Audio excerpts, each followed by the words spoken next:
Chapter 18. Hawk Lady and Hawk Man. Their first meeting with Mr. Nathan had taken less than an hour, but their visit to the immigration office took the whole day. Sade had overheard the lawyer say to Mama Apaya that he would come with them himself, in case there was trouble. Waiting at London Bridge Station for Mr. Nathan to join them, the children had their photographs taken inside a small self-service booth. Mama Apaya explained that they would need them for their forms. The two strips of faces that were finally tossed out looked nothing like the cheerful fair-haired boy and smiling lady pictured on the front of the booth. The train journey took them overground across South London. There were stretches when they were high up and could see mile after mile of houses and buildings. Everything seemed to have absorbed the dreary greyness from the sky. Sade closed her eyes. Standing on the steps of Grandma's church in Ibadan, near the top of the hill, you can also see for miles thousands upon thousands of rust-coloured roofs, all the same dry red as the dust beneath your feet. Voices travel from the street below the church, a mingling of Yoruba, Queen's English, Pidgin English, sounds as warm and rich as the sunshine colours worn by passers-by. The cold crept up to Sade's navy blue anorak as they trudged from the station a little behind Mr. Nathan. Despite his limp, he set a vigorous pace and they kept their heads down, trying to protect their faces from the wind. But as they emerged from a subway and craned their necks to look up at the immigration building, they couldn't avoid the freezing blast. The grey concrete and glass soared upward like a cannon aimed at the clouds. At the base of the building, a small throng of figures huddled between two rows of bars outside a large revolving door underneath the words Immigration and Nationality Department. A man in a yellow coat guarded the door. With one hand he held a mobile phone up to his ear. With the other he controlled the queue. He allowed one or two people to pass and then thrust out his arm like a barricade. We always have to wait, Mama Apaya sighed as they joined the end of the queue. My grandmother said you can throw pebbles at an elephant and he'll still ignore you. I always feel like that here. Wedging herself next to Mama Apaya, Sade watched Mr. Nathan approach Mr. Mobile. Mr. Mobile shook his head and Mr. Nathan frowned. When he joined them he was still frowning. This place only gets worse. All this, 20 floors of office space and not a decent waiting room. He jerked his head upwards. It really is a disgrace. No other government department makes people wait outside like this. It really is a disgrace. Sade could hear Papa saying those self-same words. However, even inside her head, Papa sounded more explosive. Mr. Nathan must be trained in keeping cool like Uncle Thunder. But she could tell he was angry. They were lucky to have him on their side. But what would happen when he asked them to tell him everything? Would he not get angry with them when they still kept quiet? Mr. Nathan's words to the guard seemed to have some effect. The queue began to move a little more quickly, until after a quarter of an hour or so it was their turn to escape the biting wind and enter the building. Inside, it was like at the airport. Officers in black and white uniforms checked Mr. Nathan's briefcase and Mama Apaya's handbag before directing them through a metal detector doorway. Uniformed officers stood at the base of the stairs and on the landings. They seemed to be everywhere. The children traipsed behind Mr. Nathan, up a couple of flights and through a door marked Asylum Screening Unit. There they joined another queue under the sign Reception. Sade studied the long, crowded room to her right. Most of the seats were occupied, and the room hummed with a variety of voices, accents, and languages. She tried to listen to those nearest to her, but, apart from English, she didn't recognise any of the languages. Once again she was reminded of her encyclopedia and its pictures of people from around the world. But the faces here looked much more tense and troubled than the people on the train to Victoria. Were all these people trying to escape because of dangers in their own countries? A counter ran along the front length of the room. It was divided into small cubicles, each with a glass panel and a number. Although there was a whole line of cubicles, only 4 of them were in use.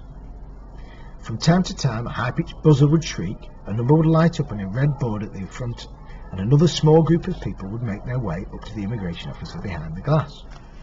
From reception, however, they were sent to the opposite side of the room. Here they joined the back row of a cluster of people, sitting much more quietly than those on the right.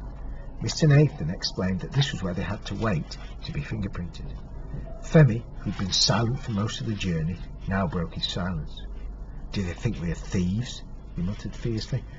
"Many people say that children should not be fingerprinted," said Mr. Nathan quietly, "but I'm afraid the rules allow it."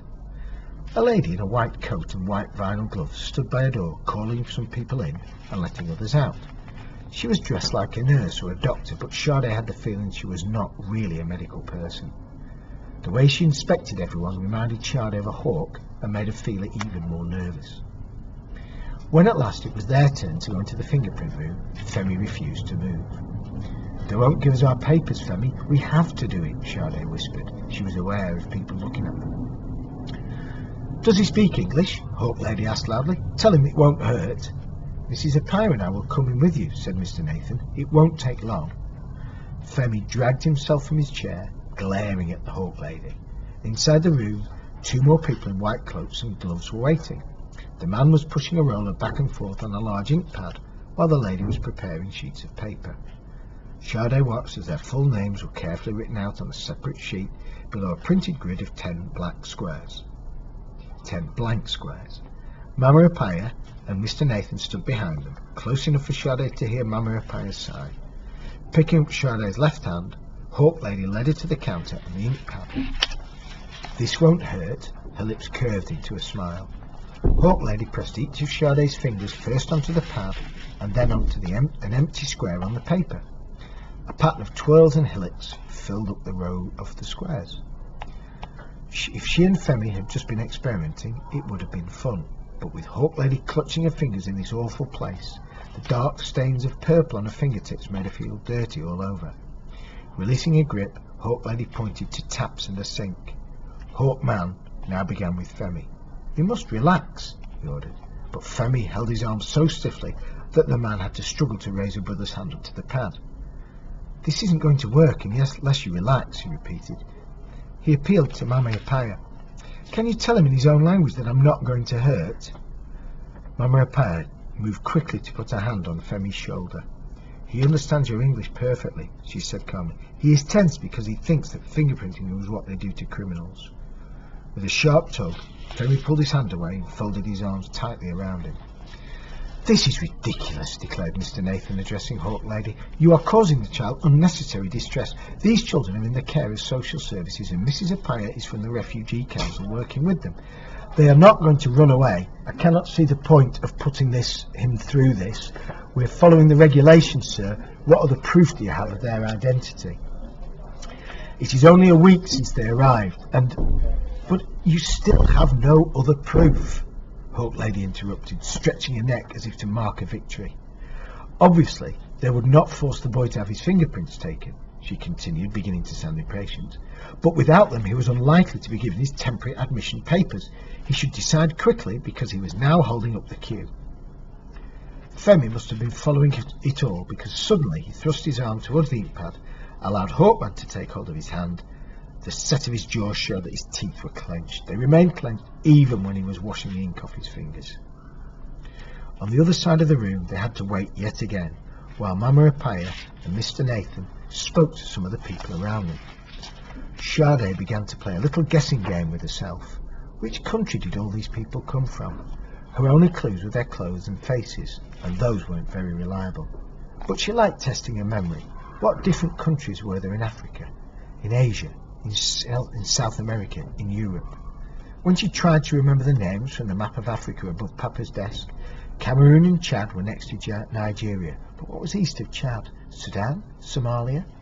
She puzzled over a woman in a lime green robe with purple flowers, her head covered with a scarf and her arms cradling a baby. A tiny wrinkled hand escaped from the hibiscus pink blanket. Its fingers curled like little tendrils. The mother's face reminded Sade of sunken dunes in the desert. She sat so still, staring almost blankly, while the baby's fingers explored the empty air. Where was the baby's father, she wondered. Sade wanted Femi to join her quiz. They used to make up quizzes for each other, especially on long journeys in the car. Because she was older and had learned more at school, Femi used to get his own back by asking questions on sport. Sometimes they used to work in teams, one with Mama and the other with Papa. But when Sade asked Femi to make up a quiz with her now, while they waited, He shrugged her off irritably. Instead, he buried himself in a comic that Mama Rapaya had bought him. Couldn't she see that he was busy? When their number was finally called, the interview took hardly any time. The man behind the glass didn't wear a uniform and looked young enough to be a student. His cropped brown hair stuck up like a brush. He asked exactly the same questions that Mr. Nathan had already asked them, and Mr. Nathan did most of the talking.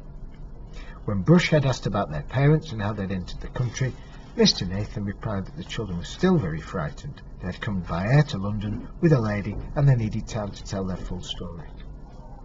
Sade clasped her hands together below the counter as Brush had studied her and Femi before beginning to write.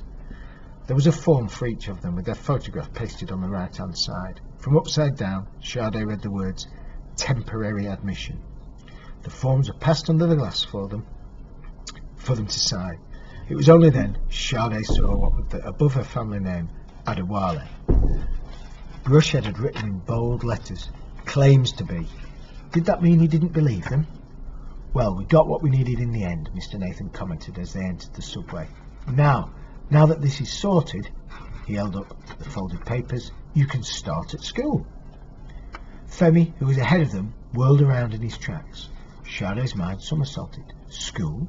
She'd been at her own school, Presentation High, just over a week ago. Already it seemed another lifetime. She'd been so happy in her class with all her friends. Her form teacher, Miss Okaya, was very strict but really liked her. She'd never imagined going to another school. Both Mama and Mama Buki had been boarders there when they were young. Presentation High was the only high school to which she'd ever wanted to go. Now, overnight, all these people were forcing her to do all these things she didn't want to do, to go to places she didn't want to be. Suddenly, she knew just how angry Femi felt. "I don't want to go to school here," she wanted to cry out. "We won't be staying here forever. Papa only sent us here to be safe with Uncle Deli." But her voice remained trapped.